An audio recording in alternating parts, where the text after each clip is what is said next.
Hi అండి, అందరికీ జై Shriram. Welcome back to my channel. ఈరోజు వీడియో వచ్చేసి ఇంకా మన గార్డెన్లో ఇలాంటి వేస్ట్ ఫ్లవర్స్ అయితే ఉంటాయి కదండి. ఇంకా ఎండిపోయిన కొమ్మలు కానీ ఆకులు కానీ ఇవి కూడా ఉంటాయి కదా. మన కిచెన్లో వచ్చిన వేస్ట్ తోటి ఇంకా వీటన్నిటితోటి అయితే కంపోస్ట్ అయితే రెడీ చేసుకుందామండి. మన మొక్కల కోసం ఏ విధంగా రెడీ చేసుకుంటున్నానో ఈ వీడియోలో అయితే చూసేయండి. ఇదిగోండి, ఇక్కడైతే ముందుగా నేనైతే బంతి పూలు అయితే కట్ చేసుకుంటున్నాను. చూడండి, చాలా మట్టుగా అయితే ఎండిపోయినాయి. ఇంకా ఎండలు అయితే ఎక్కువైపోయినాయి కదా. కొన్ని బంతి పూలు, ఇక్కడ కొన్ని అయితే గులాబీ పూలు అండి. ఇంకా అవి కూడా ఎండిపోయిన ఉండే, ఇంకా అవి కూడా తెంపుకుంటున్నాను కంపోస్ట్ కోసం అయితే. ఇలా చెట్లపై నుండి ఇంకా ఎండిపోయిన పువ్వులు, ఇలా కొమ్మలు, పండు బారిపోయిన ఆకులు కానీ ఇలా కట్ చేస్తున్నప్పుడు ఇంకా చెట్లు అయితే ప్రూనింగ్ చేసినట్టు ఇంకా మంచిగా అవుతాయి చెట్లు కూడా. ఇంకా మనకి ఇలా ఎండిపోయినాయి కంపోస్ట్ కూడా పనికొస్తాయండి. చూడండి ఎన్ని గానం వచ్చినాయో. ఇక్కడ కొన్ని చామంతులు కూడా ఎండిపోయినాయండి. ఇంకా ఇవి కూడా తెంపేస్తున్నాను. ఈరోజు కంపోస్ట్ చేసుకోవడానికి టబ్స్ కానీ కుండీలు కానీ అలాంటివి ఏం వాడకుండా మనకు వాషింగ్ మిషన్లోకి లిక్విడ్స్ కవర్స్ ఇవి వస్తాయి కదండి. ఇవైతే చాలా స్టాండర్డ్గా ఉంటాయి. ఈరోజు అయితే ఇందులో అయితే ట్రై చేస్తున్నాను. చిన్న చిన్న ప్లాస్టిక్ కుండీల కంటే ఇవే స్టాండర్డ్గా ఉన్నాయండి కవర్స్ అయితే.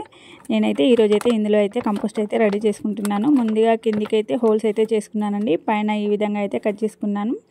ఇంకా ఈ హోల్స్ అయితే ఇలా పెంకులు పెట్టి అయితే కవర్ చేసేస్తున్నానండి. ఇలా కవర్ చేసుకున్న తర్వాత ఒక 2 ఇంచెస్ వరకు అయితే మట్టి అయితే వేసుకుంటున్నానండి. నేనైతే అడుగు భాగాన కొంచెం ఎక్కువ మట్టే వేసుకుంటాను, మరీ తక్కువ అయితే వేసుకోను. కొంచెం ఎక్కువ మట్టి అది వేస్తే ఏంటంటే మనం పచ్చి కిచెన్ వేస్ట్ అనేది వేసుకుంటాం కదండి. ఇంకా దాని నుంచి వచ్చే లిక్విడ్ అంతా ఈ మనం అడుగున వేసుకున్న ఈ 2 ఇంచెస్ మట్టి అంతా తీసుకుంటుంది. ఇదిగోండి, ఇక్కడ నేనైతే కిచెన్లో వచ్చిన వేస్ట్ అంతా తీసుకున్నాను. ఒక లేయర్ మట్టి అయితే వేసుకున్నాం కదండి. ఇంకా ఇక్కడైతే కిచెన్ వేస్ట్ అయితే వేసేస్తున్నాను. ఇలా కిచెన్ వేస్ట్తో కంపోస్ట్ రెడీ చేసుకుంటే మన మొక్కలకి చాలా బలం అండి. బయట నుంచి ఎలాంటి ఎరువులు కానీ అలాంటివి ఏమీ కొననవసరం లేదండి. రోజు మన ఇంట్లో వచ్చిన ఇలాంటి వేస్ట్తోనే మన మొక్కలకి ఎంతో బలమైన కంపోస్ట్ని అయితే రెడీ చేసుకోవచ్చు. చూడండి, మొత్తం ఒక లేయర్గా అయితే వేసేసాను ఈ కిచెన్ వేస్ట్ అనేది. ఇప్పుడు పైన ఇంకో లేయర్ కొంచెం మట్టి అనేది వేస్తానండి. రోజు కిచెన్లో వచ్చిన వేస్ట్ బయటపడేయకుండా మనమైతే మొక్కలు పెంచే వారికి అయితే తెలుస్తుందండి. అస్సలు కొంచెం కూడా బయటపడేయము ఇలా కిచెన్లో వచ్చిన వేస్ట్ని. ఇంకా ఎప్పటికప్పుడు ఇలా కంపోస్ట్ అనేవి అయితే రెడీ చేసుకుంటాము. ఇలా తడి కిచెన్ వేస్ట్ తోటి కూడా కంపోస్ట్ చేసుకోవచ్చు. ఇంకా కిచెన్ వేస్ట్ని ఒక 2-3 రోజులు అలా ఎండలో పెట్టి కొంచెం డ్రై అయిన తర్వాత కూడా కంపోస్ట్ అనేది చేసుకోవచ్చండి. ఇప్పుడు సమ్మర్ కదా, ఇంకా కంపోస్ట్ అయితే మంచిగా రెడీ అవుతుంది. ఇదిగోండి, ఇక్కడ చూసారా, దర్వాజాలకి ఇలా తోరణాలు అవి కడతాం కదా, అవి కూడా వాడేసుకుంటున్నాను నేనైతే కంపోస్ట్లోకి. ఇంకా మొక్కలు పెంచే వాళ్ళకి తెలుస్తుందండి ఇలా కంపోస్ట్లోకి అన్నీ వాడుకోవచ్చు అనేది. ఇంకా వేరే వాళ్ళైతే డైరెక్ట్ డస్ట్బిన్లో వేసేస్తారు కదా ఇలాంటివి అనేవి. నేనైతే కంపోస్ట్లో వేసేస్తున్నాను. ఇదిగోండి, ఇవైతే ఇందాక గార్డెన్లో తెంపుకున్నాను కదా, గులాబీలు, చామంతిలు, బంతిపూలు అవన్నీ గార్డెన్లోవే. ఇవి కూడా ఒక లేయర్గా అయితే వేసేస్తున్నాను. ఈ లేయర్ తర్వాత మళ్ళీ కొంచెం మట్టి అయితే వేసుకున్నానండి. ఫస్ట్ లేయర్ కొంచెం ఒక 2 ఇంచుల వరకు వేసుకున్నాం కదా. ఇంకా తర్వాత మళ్ళీ స్టెప్ వేసుకునేటప్పుడు మట్టి కొంచెం వేసుకున్నా సరిపోతుందండి.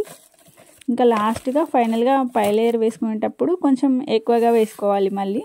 ఇదిగోండి, ఇక్కడ కొంచెం అయితే వేసేసాను. ఇదైతే ఈరోజు కిచెన్లో వచ్చిన వేస్ట్ అండి. ఇది కొంచెంగా వచ్చింది. ఇంకా ఇది కూడా ఒక లేయర్గా అయితే వేసేసాను. ఇలా మనం కంపోస్ట్ రెడీ చేసుకుంటే ఎన్ని ఉపయోగాలు కదండి. తక్కువ మట్టి పడుతుంది, తక్కువ మట్టితోటి ఎక్కువ మొక్కలు అయితే పెంచుకోవచ్చు. ఇంకా మనం బయట పడేయాల్సిన అవసరం లేదు. మన ఇంట్లో వచ్చిన వేస్ట్ని మంచిగా మన మొక్కలకైతే బలాన్ని అయితే ఇస్తామండి ఇలా కంపోస్ట్ రెడీ చేసుకొని అయితే. ఇదైతే గార్డెన్లో వచ్చిన ఆకులండి. కొన్ని ఎండాకులు ఉన్నాయి, కొన్ని పచ్చి ఆకులు ఉన్నాయండి. ఇంకా అవి కూడా ఒక లేయర్గా వేసేసి ఇంకా ఫైనల్గా మొత్తం అయితే మట్టి అయితే వేసేస్తున్నాను లాస్ట్కి.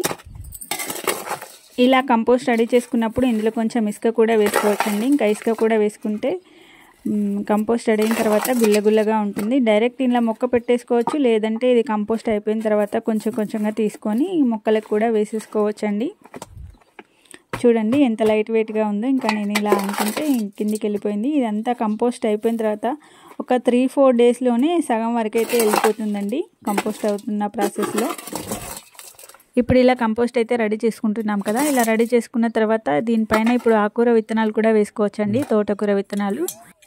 తోటకూర విత్తనాలు మొలకెత్తి పెరిగి మనం హార్వెస్ట్ చేసుకునేసరికి అయితే ఇంకా కంపోస్ట్ అయితే మొత్తం రెడీ అయిపోతుందండి. ఇదిగోండి వాటర్ అయితే కొన్నే వేసుకోవాలి, మరీ ఎక్కువ వేసుకోని అవసరం లేదు. నేను డ్రై వేస్ట్ వేసాను కాబట్టి కొన్ని ఎక్కువగా వేశాను, మరీ ఎక్కువ వేసుకోవద్దండి, పురుగులు అలాంటివి వస్తాయి. తడి కిచెన్ వేస్ట్ వేసుకున్నప్పుడైతే ఇంకా వాటర్ అలాంటిది ఏమి ఇవ్వనవసరం లేదండి, అందులోనే తడి ఉంటుంది కదా, ఇంకా అదే సరిపోతుంది. ఇలా కంపోస్ట్ రెడీ చేసుకున్నప్పుడు మాత్రం దానికి కొంచెం టైం అనేది ఇవ్వాలండి. టైం అనేది ఇస్తేనే మనకు మంచి కంపోస్ట్ అయితే రెడీ అయిపోతుంది. ఇలా చిన్న చిన్న కవర్లలో కూడా కంపోస్ట్ అనేది రెడీ చేసుకోవచ్చండి. వీడియో నచ్చినట్లయితే లైక్ చేయండి, షేర్ చేయండి, తప్పకుండా సబ్స్క్రైబ్ చేసుకోండి. Thank you for watching. Happy